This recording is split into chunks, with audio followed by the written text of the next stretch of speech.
நம்ம கையில காயம் வந்து பட்டு அது கன்றி போயிருக்கும் அப்படின்னு சொல்லுவோம் இல்லையா? ஸோ இந்த மாதிரி கன்றி போன காயத்துக்கு நம்ம இங்கிலீஷ்ல எப்படி சொல்லணும்னா ப்ரூயிஷ் ப்ரூயிஷ் அப்படின்னு சொல்லணும்.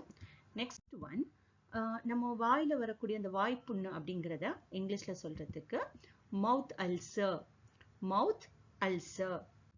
அடுத்து கொப்பளம்லாம் வந்திருக்கும் இல்லையா? ஸோ இந்த மாதிரி கொப்பளம் இருக்கிறத நம்ம எப்படி சொல்றது அப்படின்னா பிளிஸ்டர் பிளிஸ்டர். இதுல இந்த லாஸ்ட்ல இருக்கிற ஆர் வந்து லைட்டா, அதாவது சவுண்டே அது வந்து வரக்கூடாது. பிளிஸ்டர் அப்படின்னு சொல்லக்கூடாது, பிளிஸ்டர் அப்படின்னு சொல்லணும்.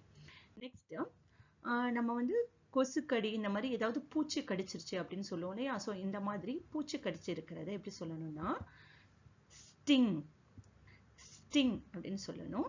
அடுத்து நம்ம வந்து தீக்காயம் பட்டிருக்குது அப்படிங்கிறத இங்கிலீஷ்ல burn அப்படின்னு சொல்லணும்.